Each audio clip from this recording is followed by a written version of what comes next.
I have the pleasure to present to you Dr. Martin Luther King, Jr.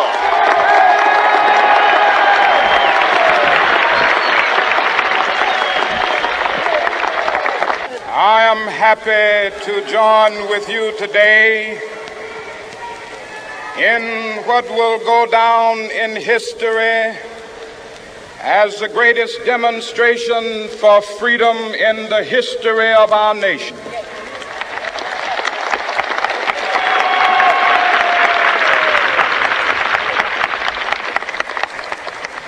Five score years ago, a great American in whose symbolic shadow we stand today signed the Emancipation Proclamation. But 100 years later, the Negro still is not free. 100 years later,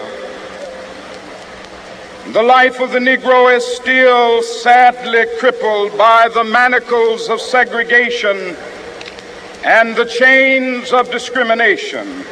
100 years later, the Negro lives on a lonely island of poverty in the midst of a vast ocean of material prosperity.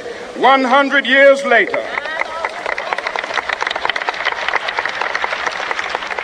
the Negro is still languished in the corners of American society and finds himself in exile in his own land. And so we've come here today to dramatize a shameful condition. In a sense, we've come to our nation's capital to cash a check. When the architects of our republic wrote the magnificent words of the Constitution and the Declaration of Independence, they were signing a promissory note to which every American was to fall heir. This note was a promise that all men, yes, black men as well as white men, would be guaranteed the unalienable rights of life, liberty, and the pursuit of happiness.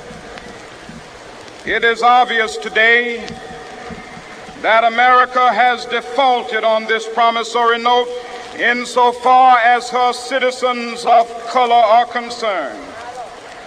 Instead of honoring this sacred obligation, America has given the Negro people a bad check, a check which has come back marked insufficient funds.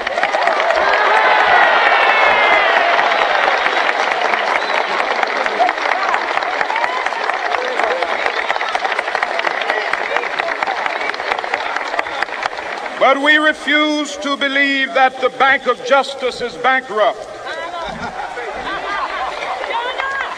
We refuse to believe that there are insufficient funds in the great vaults of opportunity of this nation. And so we've come to cash this check, a check that will give us upon demand the riches of freedom and the security of justice.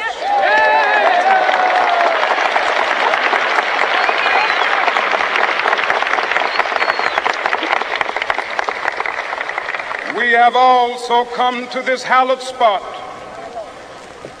to remind America of the fierce urgency of now.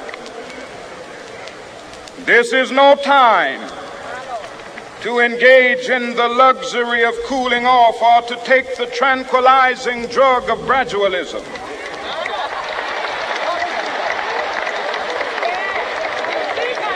Now is the time to make real the promises of democracy.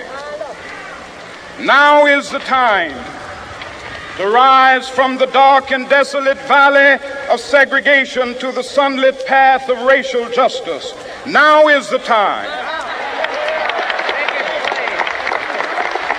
to lift our nation from the quicksands of racial injustice to the solid rock of brotherhood. Now is the time.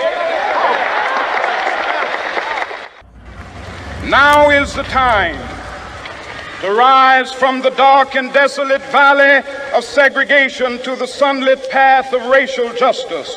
Now is the time to lift our nation from the quicksands of racial injustice to the solid rock of brotherhood. Now is the time to make justice a reality for all of God's children. It would be fatal for the nation to overlook the urgency of the moment. This sweltering summit of the Negro's legitimate discontent will not pass until that is an invigorating autumn of freedom and equality. 1963 is not an end, but a beginning. Those who hope that the Negro needed to blow off steam and will now be content will have a rude awakening if the nation returns to business as usual. I have a dream that one day this nation will rise up and live out the true meaning of its creed. We hold these truths to be self-evident, that all men are created equal. Let freedom ring, and if America is to be a great nation, this must become true. And so let freedom ring from the prodigious hilltops of New Hampshire. Let freedom ring from the mighty mountains of New York. Let freedom ring from the heightening Alleghenies of Pennsylvania. Let freedom ring from the snow-capped Rockies of Colorado. Let freedom ring from the curvaceous slopes of California. But not only that, let freedom ring from Stone Mountain of Georgia. Let freedom ring from Lookout Mountain of Tennessee.